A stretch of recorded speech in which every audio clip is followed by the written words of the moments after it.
मनुष्य क्यों व्यर्थ की बातों में उलझा रहता है? डर के कारण, भय के कारण। भय किस बात का?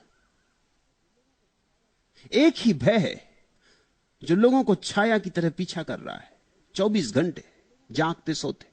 और वह भय यह है कि अगर मैं व्यस्त न रहूं, उलझा न रहूं, तो कहीं मुझे मेरे भीतर का शून्य ना दिखाई पड़ जाए, कहीं वो अतल खाई ना दिखाई पड़ जाए। और वो अतल खाई है। तो भय एकदम झूठ भी नहीं, निराधार भी नहीं। अगर तुम बिल्कुल अव्यस्त हो, कोई काम नहीं, तो तुम अचानक अपने भीतर के शून्य का अनुभव करने लगोगे, रिक्तता अनुभव होगी, खाली लगोगे। तुम जल्दी से किसी काम में व्यस्त हो जाओगे, क्योंकि खाली में अहंकार मरता है, गलता है। अहंकारी को तो व्यस्त रहना ही पड़ेगा। व्यस्त रह के ही अहंकारी अपने को मान सकता है कि मैं कुछ हूं।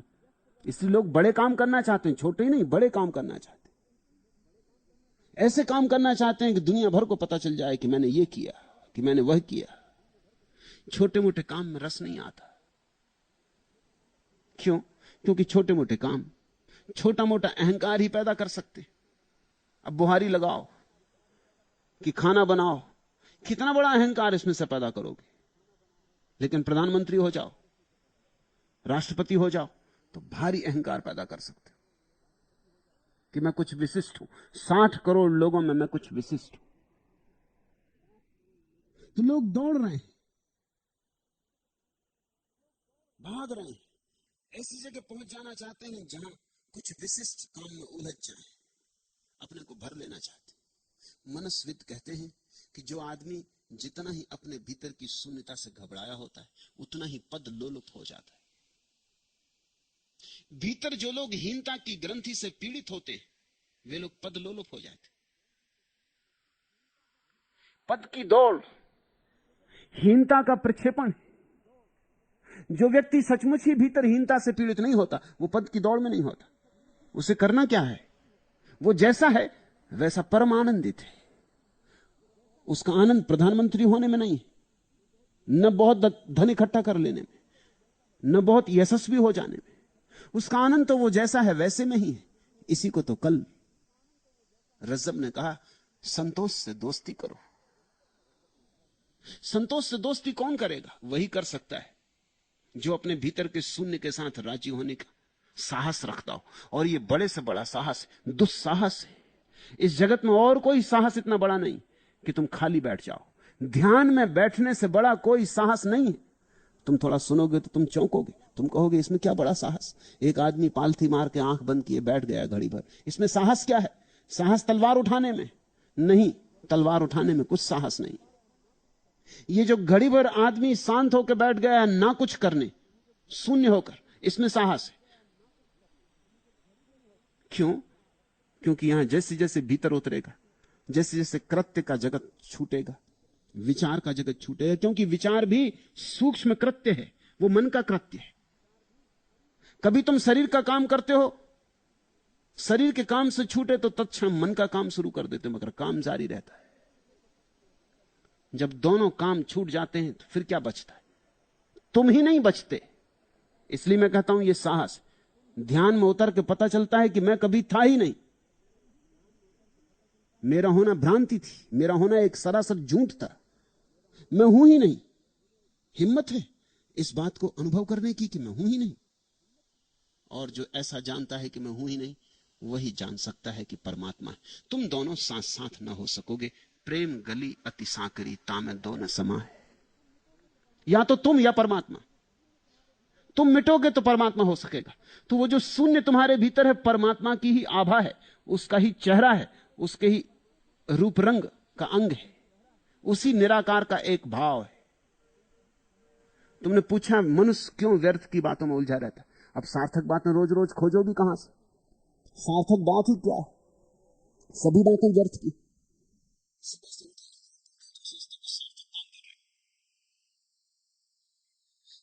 किस बातों को जुकाम हो गया, किसको क्या हो गया, तुम सार्थक बातें पढ़ रहे हो, तुमको बड़ी काम की बातें पढ़ रहे हो।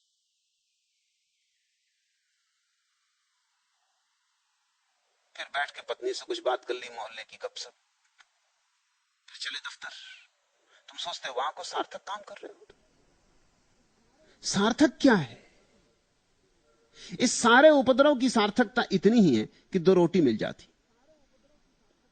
अब ये बड़े मजे की बात है, आदमी से पूछो कि रोटी किस लिए कमाते हो, वो कहते हो जीने के लिए। और उससे पूछो जीते किस लिए, वो कहता रोटी कमाने के लिए। ये कौन सी सार्थकता हुई? जीते इसलिए हैं कि रोटी कमाएं, रोटी इसलिए कमाते हैं कि जीना। ये तो बड़ा वर्तुल हुआ, विशियस सर्किल हुआ, दुष्ट चक्र हुआ। इसमें सार कहां है? इसलिए जो बहुत बुद्धिमान है उनको ये बात दिखाई पड़नी शुरू हो जाती है कि तो सब असार है। उठे रोज सुबह, चले वही रोटी कमाने, सांझ फिर आके सो गए, सुबह फिर उठे, फिर चले रोटी कमाने। ऐसे ही आते जाते एक दिन समाप्त हो गए। पाया क्या? उपलब्धि क्या थी? हाथ क्या लगा? मृत्यु में जो बच सके वही सार्थक है। ये मेरी सार्थक की परिभाषा है। जिसको तुम मृत्यु में भी अपने साथ ले जा सको वही सार्थक है। और जो मृत्यु में तुम्हारे साथ न जाए, इसी तरफ पड़ा रह जाए, वो सार्थक नहीं। तुम्हारा पद पड़ा रह जाएगा, धन पड़ा रह जाएगा, नाम पड़ा रह जाएगा, मित्र परिजन सब पड़े रह जाएंगे।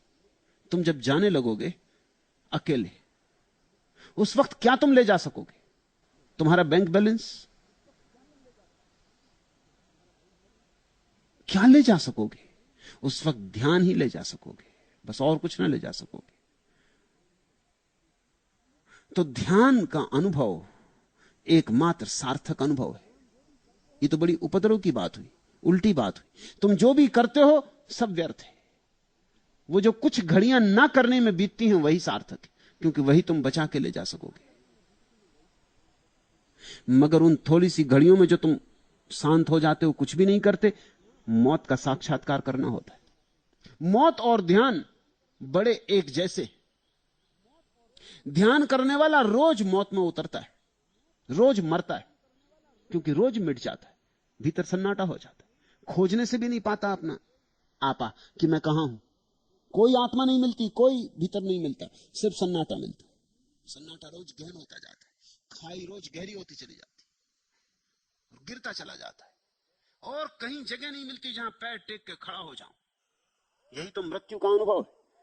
इसलिए जिसने ध्यान में बार बार मर के देख लिया, जब मृत्यु आती है तो वो घबराता नहीं, क्योंकि ये मृत्यु तो वो रोज ही देखता रहा है। इसलिए ध्यानी मृत्यु के क्षण में निश्चिंत भाव से जाता है। ये तो परिचित बात है, ये तो रोज का मामला है। इतना ही नहीं कि परिचित है, इतना ही नहीं कि रोज की जानी हुई बात है, यह भी उसका अनुभव है कि जितना गहरा इस शून्य में उतरो उतने ही आनंद का आविर्भाव होता है। इसलिए वो मृत्यु का स्वागत करता, अंगीकार करता, उसे आलिंगन करता है, अतिथि की तरह, मेहमान की तरह द्वार खोलता है कि आओ, बहुत प्रतीक्षा की है तुम्हारी। और जो व्यक्ति मृत्यु को स्वागत से अंगीकार कर लेता है, वो मरेगा कैसे? वो मर कैसे सकता है? अब मैं तुमसे एक विरोधाभास कहना चाहता हूं। जो मरने को तैयार है, जो ध्यान में मरने को तैयार है, उसकी मृत्यु कभी नहीं होती। वह अमृत का धनी हो जाता है। लेकिन आदमी व्यर्थ की बातों में उलझा है। न हो बाहर तो खुद इजाद कर लेता है, खड़ी कर लेता है, झगड़े झांसे कर लेता है, उलझा लेता अपने को।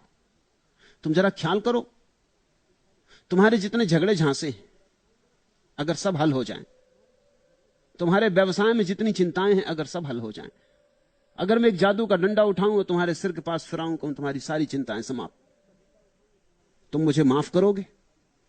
तुम मुझे कभी माफ नहीं करोगे। तुम एकदम आंख खोल के कहोगे अब मैं करूं क्या? सब झगड़े झांसे समाप्त, अब मैं करूं क्या? अब करने को कुछ भी नहीं बचा। तुम मांगोगे, हाथ जोड़ के गिड़गिड़ाओगे कि मेरी चिंताएं मुझे वापस दो, मेरी समस्याएं मुझे वापस दो। उलझा तो रहता था, लगा तो रहता था। याद की रह गुजर, याद की राह गुजर, जिस पे इसी सूरज से मुद्दतें बीत गई हैं तुम्हें चलते चलते। खत्म हो जाए जो, 2-4 कदम और चलो। मोड़ पड़ता है जहां दस्ते फरामोशी का, जिससे आगे ना कोई मैं हूं न कोई तुम हो। सांस थामे हैं निगाहें कि न जाने किस दम तुम पलट आओ, गुजर जाओ या मुड़कर देखो। गरचे वाकिफ हैं निगाहें कि यह सब धोखा है, गर कहीं तुमसे हम आगोश हुई फिर से नजर, फूट निकलेगी वहां और कोई राह गुजर। फिर इसी तरह जहां होगा मुकामिल पैहम, साए जुल्फ का और जुब से बाजू का सफर। दूसरी बात भी झूठी है कि दिल जानता है, यहां कोई मोड़, कोई दस्त, कोई घात नहीं, जिसके पर्दे में मेरा माह रवां डूब सके। तुमसे चलती रहे यह राह यूं ही अच्छा है, तुमने मुड़कर भी ना देखा तो कोई बात नहीं। आदमी कल्पनाएं करता रहता है, कोई मेरे प्रेम में पड़ जाएगा, मैं किसी के प्रेम में पड़ जाऊंगा। आज धन नहीं है कल धन मिल जाएगा, आज पद नहीं है कल पद मिल जाएगा। और फिर सोचता है ना भी मिला तो कोई बात नहीं, मगर उलझा तो रहूंगा, चलता तो रहूंगा, लगा तो रहूंगा, व्यस्त तो रहूंगा। व्यस्तता ऐसे ही है जैसे सागर में डूबते हुए आदमी को तिनके का सहारा पकड़े रहता है। तुम उससे लाख कहो ये तिनका है, ये तुम्हें बचाएगा नहीं, वो कहेगा चुप रहो, बकवास बंद करो। बचाएगा या नहीं बचाएगा ये सवाल नहीं, कम से कम ये भ्रांति तो मन को देता है कि बच रहा हूं।